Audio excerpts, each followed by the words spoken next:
Today we're going to talk about Austin Thompson, the 15-year-old who killed 5 people and injured a few more.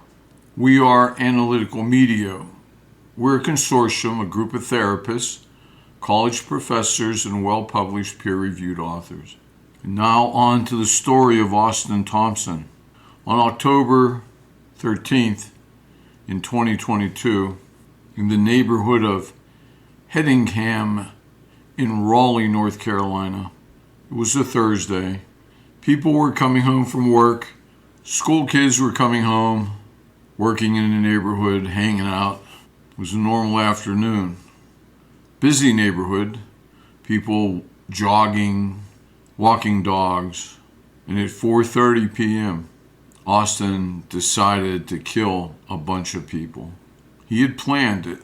He'd planned it perhaps for years.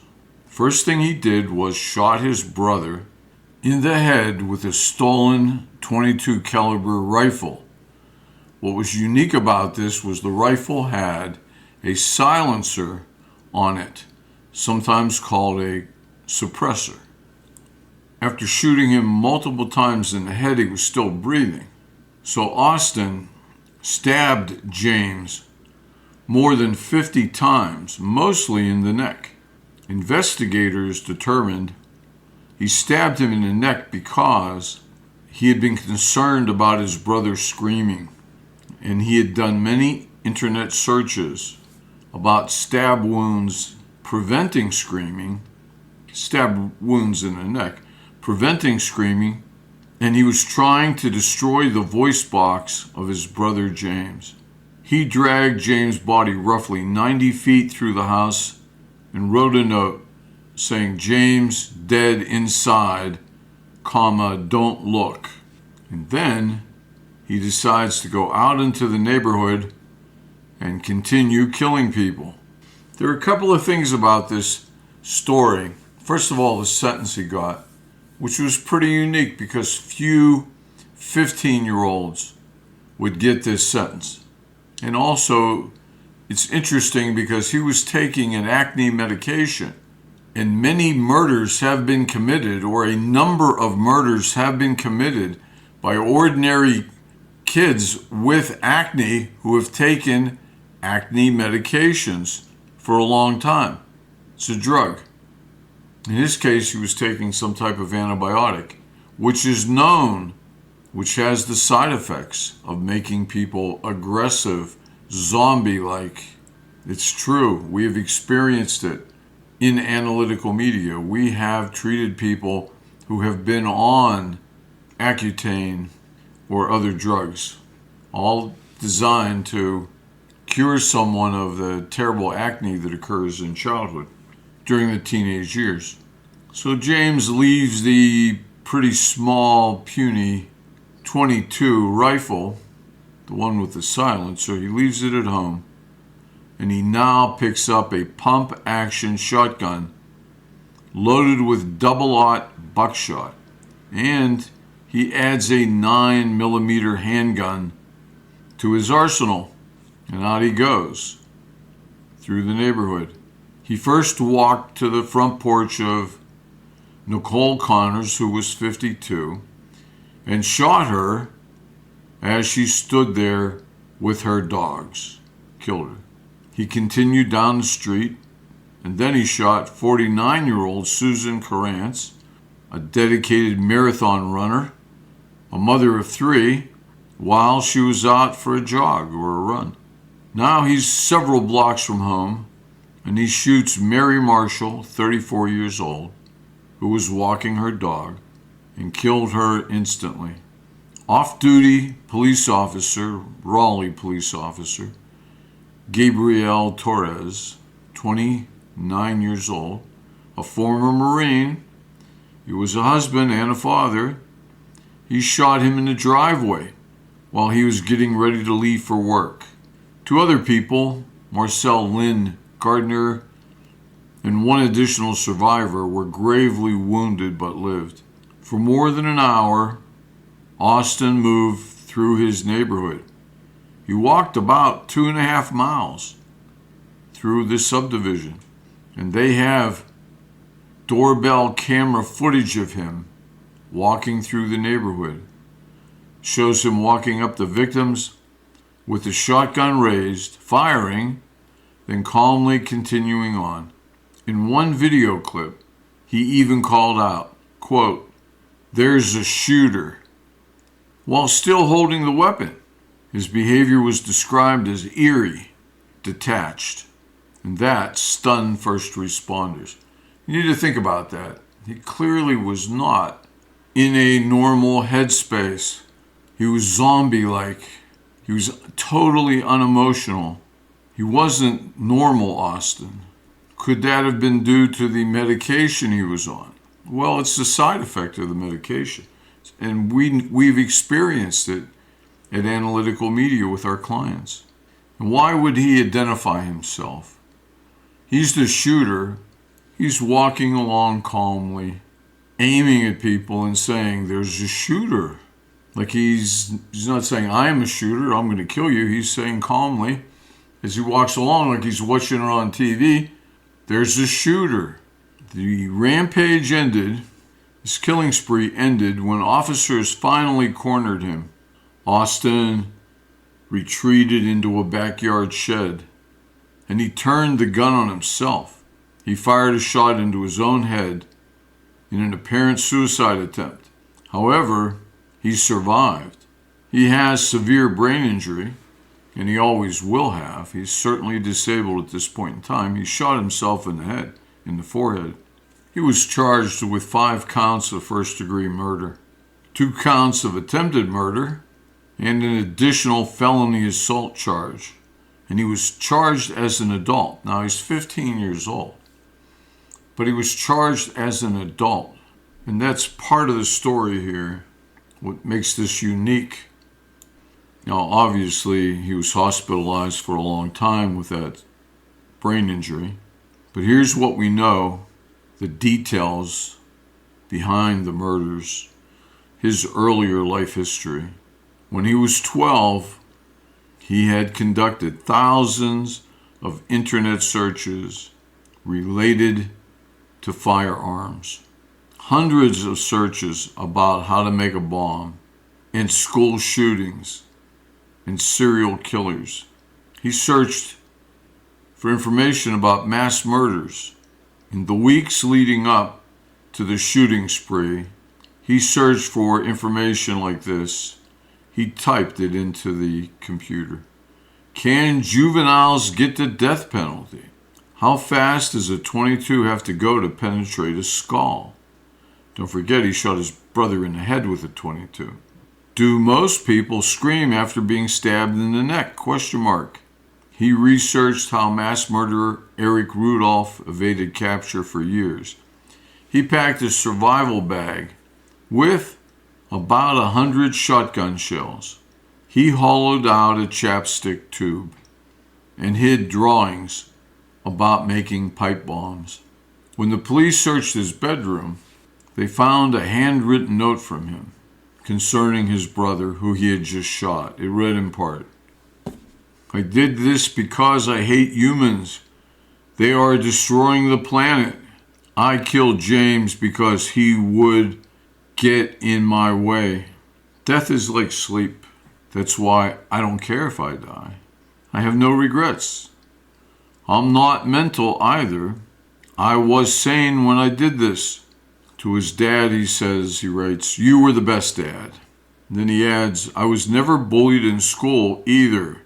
And he adds, "I don't like you, Mom. Every other family member is good. Bye."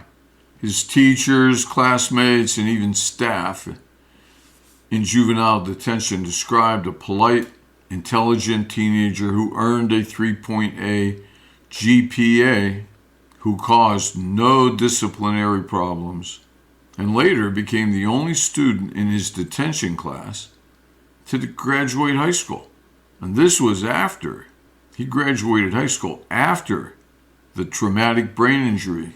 His defense team argued that a year-long prescription of the acne medication, minocycline, triggered a rare dissociative state possibly worsened by heavy exposure to first-person shooter video games like Call of Duty.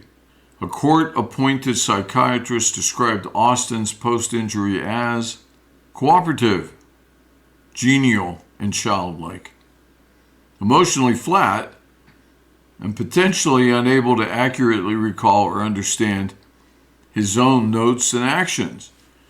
And shooting yourself in the head can do that to you. It could mess with your head pretty good if it doesn't kill you. But Wake County Superior Court Judge Paul Ridgway rejected the explanation that this had anything to do with drugs, minocycline. And fairly, he says the violent research predated the medication, his taking the medication. But kids around 11, 12, 13, 14 begin to see the violence of the world. They begin to see how violent other kids can be towards them, older kids, unfair. And they oftentimes draw pictures of guns, of people shooting people, of blood, all to make themselves more powerful. In a world that they can see requires power and strength and friends and gangs. This is the time when they start to become involved with gangs. So his violent research doesn't say that much. Austin pled guilty to the charges. During the 2-week sentencing hearing that followed, victims' families delivered powerful impact statements. Jasmine Torres, widow of Officer Gabriel Torres, called him a monster and asked for the maximum penalty. Other relatives spoke of lives full of laughter, service, and love that were stolen by Austin for no reason. Austin's father, Alan Thompson, took the stand in tears. He described raising 2 seemingly happy, self-motivated boys with fishing trips, beach vacations, church basketball, and responsible gun safety, starting way back with the BB guns. Do you think it's ever safe to let a child, a young teenager, be exposed to guns, to have access to guns? Do you think it's safe? And some of you do. Some of you think, yeah, it's fine. You know, my kid, he's tough, he's smart. He had gun safety, like Austin's father. He gave him gun safety training, but that had no impact on Austin. Maybe the safety training kept Austin safe. He didn't accidentally shoot himself. He did deliberately shoot himself, but not accidentally. And he didn't accidentally shoot anybody. He shot him deliberately. So I guess that's sort of safety. Now, I don't know if his dad recognizes that more and more often parents are getting charged with the crimes of their child. They murder somebody and they're going after the parents. It's beginning to happen more and more. So maybe you don't care if your kid kills somebody with the gun you gave them, but maybe you will care when you go to jail for giving your kid the gun or keeping the gun in the house in a fashion that the child could get access to it or the teenager could get access to it. So Austin's father, Ellen, was crying when he took the stand. And that's good. I mean, I understand it. If I screwed up that much and destroyed my child and 5 of my neighbors because I let my kid have access to weapons, I trained him how to use those weapons, I'd feel bad too. He said he still loved his son, but he would never understand how the boy that he knew, his Austin, could ever have done that. Well, that shows you didn't understand Austin, because Austin did it. It's like your kid comes home with a wrecked car, he wrecks your car, and you say, you go into denial. No, of course, my son wouldn't do that. The Austin I know, he wouldn't go out and wreck a car. He's a good driver. Well, you got to figure it out. He's not such a good driver because he wrecked a car. He's more than capable of wrecking a car. And even the kid with safety training is more than capable of going out and shooting a whole bunch of people. Your kid, you want to keep him safe? Don't give him access to the gun.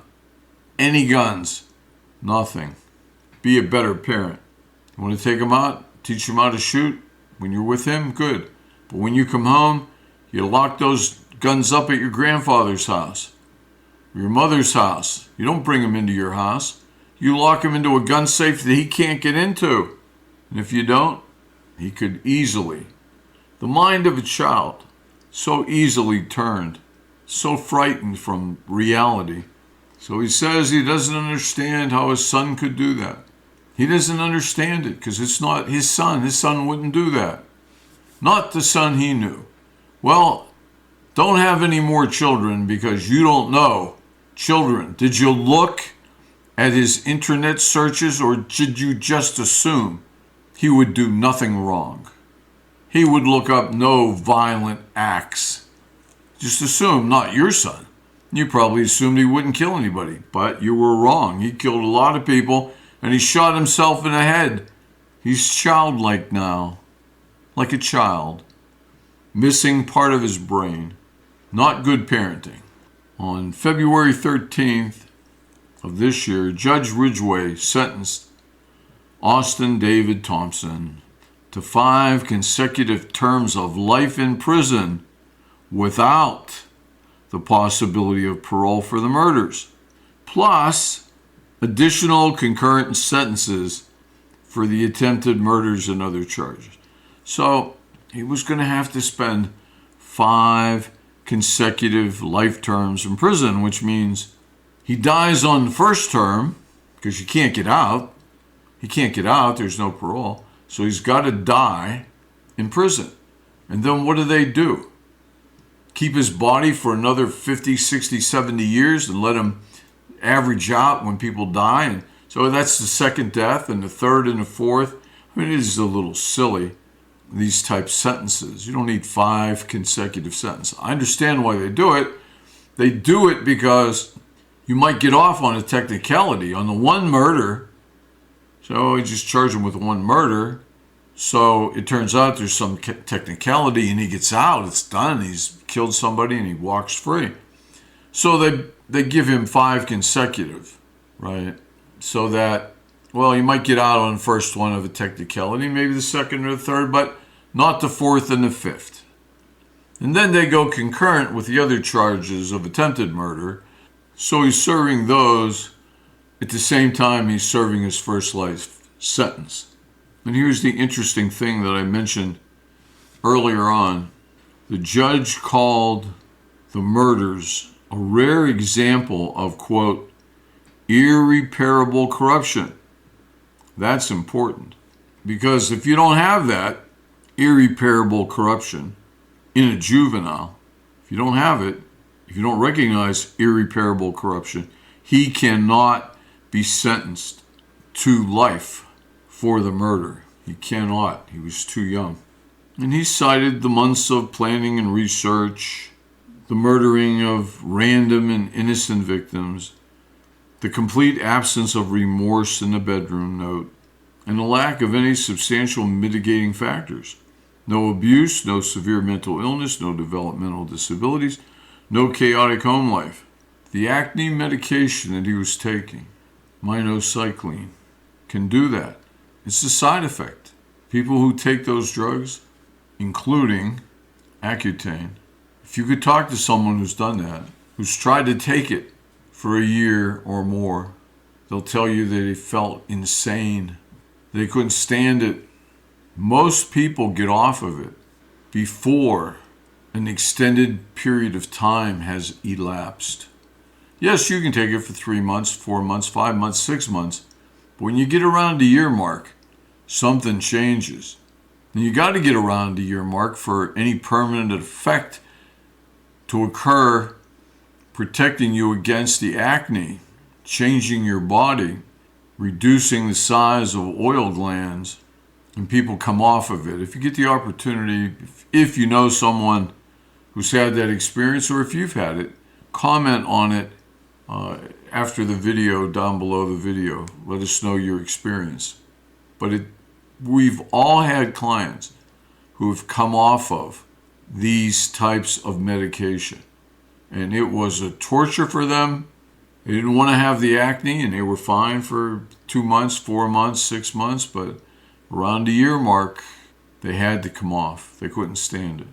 The judge mentions this is the Supreme Court ruling, which says that the only way you can sentence a juvenile to life is if there's irreparable corruption. Irreparable, saying this individual is so flawed, he's so corrupted, he can't be repaired.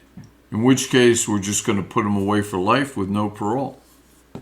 No one at Analytical Media, none of us, felt that this decision was wrong.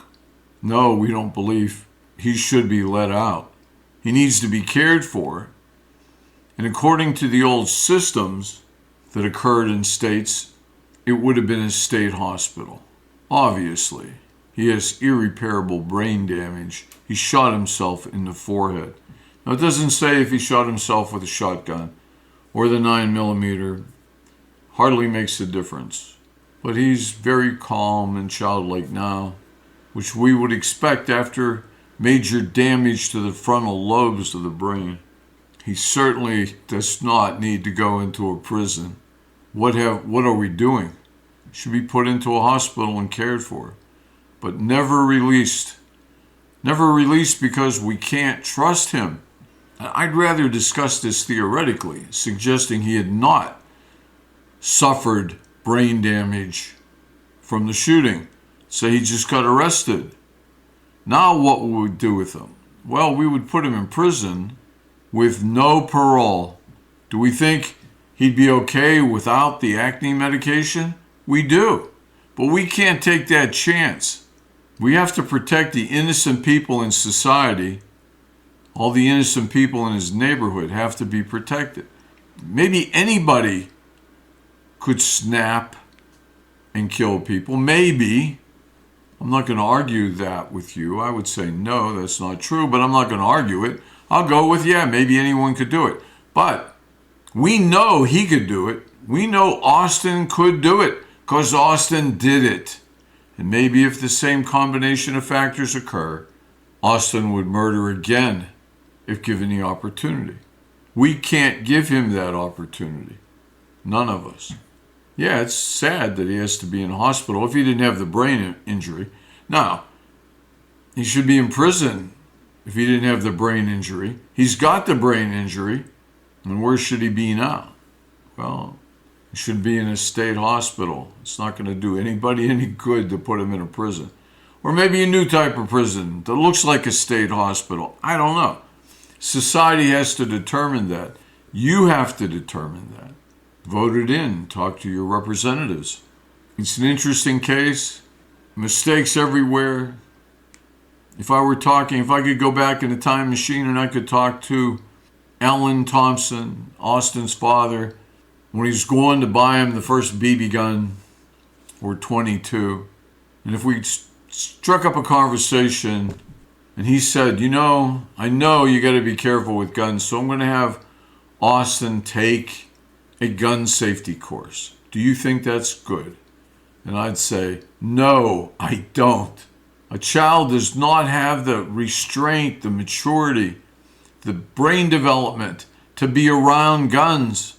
And if he said, the Austin I know, he just started taking this medication for his acne, the Austin I know would never hurt anybody. He's a good kid. I'd say, are you sure of that? And he'd say, yes, I'm damn sure. And I would say, wrong, Alan. If you get in this time machine with me, I'll show you you're wrong. Let's go back to the future. You'll see that your son, who you have completely misjudged, is a murderer. He's not just capable of murder. He is a murderer. He kills 5 people, tries to kill 2 more. Then he shoots himself in the head. Ellen, don't give him a gun.